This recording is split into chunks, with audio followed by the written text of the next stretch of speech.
கடலூர் மாவட்டம் மேல்பட்டாம்பாக்கத்தில் அரசு உதவி பெறும் பள்ளியில் தற்கொலை செய்து கொண்ட மாணவியின் உடலை வாங்க மறுத்து உறவினர்கள் போராட்டத்தில் ஈடுபட்டுள்ளனர். கூடுதல் தகவல்களை தருகிறார் எமது செய்தியாளர் லெசிராஜா. லெசிராஜா, வணக்கம். இது தொடர்பான விவரங்கள் என்ன? விழுப்புரம் சீனிவாசன் நகரைச் சேர்ந்தவர் வித்யஸ்ரீ என்பவரது மகள் கோவஸ்ரீ கடலூர் மாவட்டம் மேல்பட்டாம்புரம் பெண்கள் கிறிஸ்துவ மேல்நிலைப் பள்ளியில் 9ஆம் வகுப்பு விடுதியில் தங்கி படித்து வந்தார்.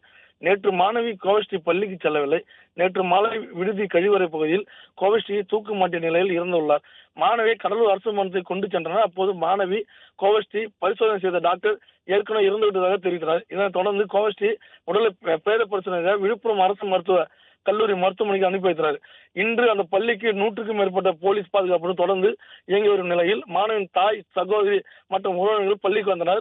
அப்போது அவர்களும் பேச்சுவார்த்தை நடத்திய நெல்லிக்குப்பம் போலீசார் மாணவின் உடலை பிரேத பரிசோதனை செய்வதற்கு ஒத்துழைப்புமாறு கேட்டனர். ஆனால் மாணவின் பெற்றோர் மற்றும் உறவினர்கள் மாணவின் உயிருக்கு காரணமான விடுதியின் வார்டன் மற்றும் பள்ளியின் தலைமை ஆசிரியர் மீது நடவடிக்கை எடுத்தால் மட்டுமே உடலை பெற்றுக்கொள்ளும் என்று உறுதியாக கூறிவிட்டனர்.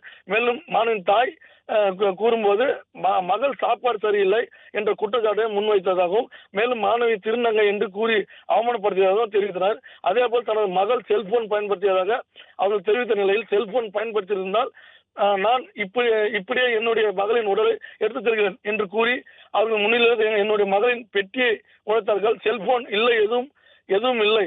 மேலும் என்னுடைய மகள் வீசிங் ப்ராப்ளம் காரணமாக மருத்துவமனைக்கு கொண்டு செல்லப்பட்டதாகவும் அவர்கள் கூறி தெரிவித்தனர்.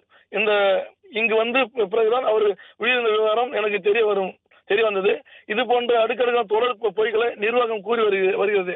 இது உண்மைக்கு மேலான குற்றச்சாட்டு என மாணவியின் தாயாரும் சகோதரியும் தெரிவித்தனர்.